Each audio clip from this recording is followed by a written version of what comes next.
Olá, ouvintes! Que bom tê-los conosco novamente no projeto Ciência Vida. O nosso projeto visa democratizar o acesso ao conhecimento e o acesso à educação, utilizando essa grande ferramenta chamada internet.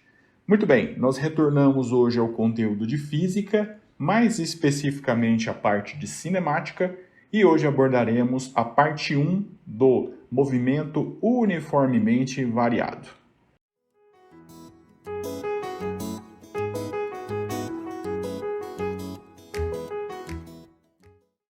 Primeiramente, vamos fazer uma revisão do conteúdo que precede o conteúdo de movimento uniformemente variado, que foi um movimento uniforme.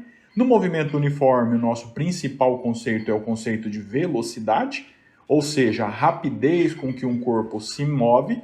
Lembrando que a velocidade é uma grandeza física vetorial, mas nós podemos inclusive utilizar somente o seu caráter escalar. Lembrando que vetorial é tudo aquilo que tem sentido, direção e o módulo, e quando nós falamos de grandeza escalar, nós consideramos apenas o módulo. A velocidade média é a rapidez média com que esse corpo se move. A forma de calcular é velocidade média, ou a velocidade é o ΔS sobre o ΔT, a posição final menos a posição inicial dividido pelo tempo final menos o tempo inicial, ou simplesmente a distância pelo tempo. As duas principais unidades de medida são metros por segundo, essa é a medida oficial, ou seja, a medida do sistema internacional, mas nós temos também a unidade de medida de quilômetros por hora, que inclusive é até mais comum que metros por segundo. Nós podemos converter metros por segundo em quilômetros por hora, multiplicando por 3,6, ou quilômetros por hora para metros por segundo, dividindo por 3,6. O movimento uniforme é um movimento no qual um corpo se movimenta com velocidade constante em qualquer trajetória, inclusive na trajetória circular, mas quando a trajetória é uma linha reta, nós dizemos então que nós temos um movimento retilíneo uniforme. A principal função é a função horária do movimento, que é a posição final igual à posição inicial mais a velocidade vezes o tempo.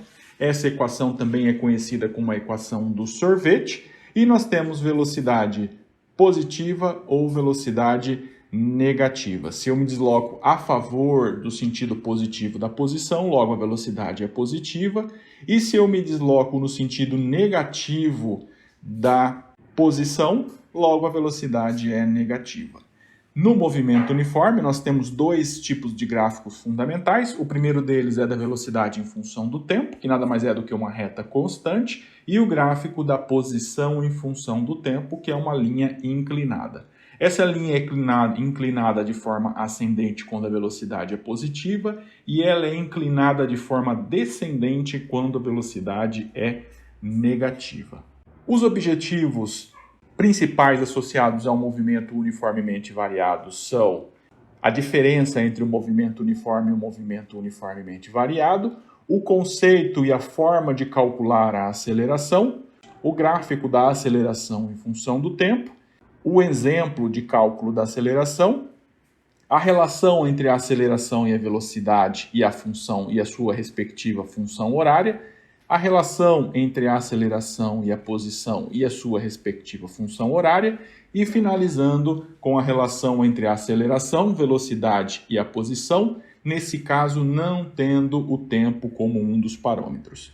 Os primeiros 4 itens estarão na parte 1 e os 3 últimos itens na parte 2. Muito bem, nós já sabemos que no movimento uniforme a velocidade ou a rapidez de movimentação ela é constante, mas se nós nos recordarmos, na vida real nós não temos somente situações no qual a velocidade é constante. Pelo contrário, nós temos inúmeras situações no qual a velocidade varia em nossa vida real, e o movimento uniformemente variado é a parte da física que analisa o movimento quando há uma variação uniforme da velocidade.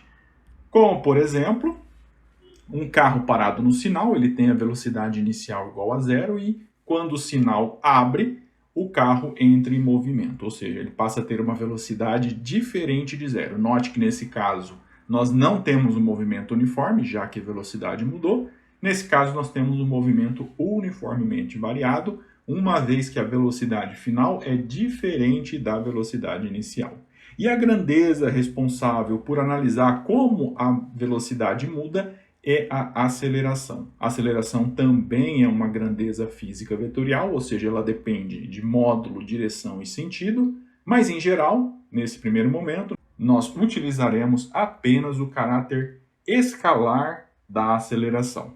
A aceleração ela pode ser positiva ou pode ser negativa, ou seja, se a aceleração for positiva, nós temos um incremento ou um aumento da velocidade, e nós costumamos dizer que nós estamos acelerando, e quando a aceleração é negativa, nós temos um decréscimo, ou seja, uma redução na velocidade, e nós costumamos dizer que nós estamos freando. Mas, fisicamente falando, é tudo aceleração. Bom, nós já sabemos então que a aceleração é a rapidez com que a velocidade muda e nós podemos calcular a aceleração. A aceleração média, ou simplesmente A, é igual ao ΔV sobre o ΔT, onde o ΔV é a velocidade final menos a velocidade inicial e o ΔT é o tempo final menos o tempo inicial, ou simplesmente V sobre T. A unidade de medida principal da aceleração, inclusive no sistema internacional de medidas, é o metros por segundo ao quadrado. Do ponto de vista gráfico, o gráfico da aceleração em função do tempo são linhas retas horizontais. Essa linha ela pode ser uma linha reta horizontal na parte positiva da aceleração, logo a aceleração vai ser maior que zero, a velocidade vai aumentar e nós comumente dizemos que nós estamos acelerando. Ou a reta pode ser uma linha reta horizontal, mas na parte negativa da aceleração, e aí nós dizemos que nós estamos freando. E nesse caso, a velocidade diminui. Então, esses são os gráficos da aceleração em função do tempo no movimento uniformemente variado. Logo, a aceleração ela é diferente de zero e ela é constante. Aqui nós temos um exemplo. Uma propaganda de automóvel informa que, numa reta, o carro vai de 0 a 100 km por hora em 10 segundos. Qual deve ser a sua aceleração, supondo que ela seja constante? Alternativa A, 36.000 km por hora ao quadrado. Alternativa B, 64.000 km por hora ao quadrado. Alternativa C, 100.000 km por hora ao quadrado. Alternativa D, 146.000 km por hora ao quadrado. Ou alternativa E, 164.000 km por hora ao quadrado. Então, observem que o primeiro passo que nós devemos fazer é alinhar as unidades de medida. Observem que o tempo está em segundos, mas nas alternativas nós temos horas ao quadrado. Logo, nós precisamos transformar segundos em horas. Para transformar segundos em horas, eu vou inicialmente dividir por 60 minutos, uma vez que em 1 minuto eu tenho 60 segundos. Logo, o tempo em minutos é 1/6 de minuto, mas eu preciso transformá-lo para horas, e nós sabemos que em 1 hora nós temos 60 minutos. Então, nós vamos dividir novamente por 60. 1 sobre 6 dividido por 60 é igual a 1 sobre 360. Utilizando agora a fórmula de cálculo para a aceleração é igual a ΔV sobre ΔT, ou seja, velocidade final menos velocidade inicial dividido pelo tempo final menos o tempo inicial. Nós sabemos que a velocidade inicial é igual a zero e a velocidade final é 100 km por hora. E nós sabemos que o tempo final é 1 sobre 360 avos menos o tempo inicial, que é zero. Realizando essa divisão, nós temos que a aceleração do carro é igual a 36.000 km por hora, ou seja, a alternativa A. Muito bem, então neste conteúdo nós vimos a diferença entre o movimento uniforme e o movimento uniformemente variado. Abordamos também o conceito e a fórmula de cálculo da aceleração. Vimos também o gráfico da aceleração em função do tempo, que são linhas retas ou na parte positiva ou na parte negativa da aceleração. E vimos também um exemplo de cálculo da aceleração. Já no nosso próximo conteúdo, nós vamos ver as relações entre aceleração, velocidade, posição no movimento uniformemente variado. E assim, finalizamos mais este conteúdo com o desejo de termos criado valor para você e para o seu futuro.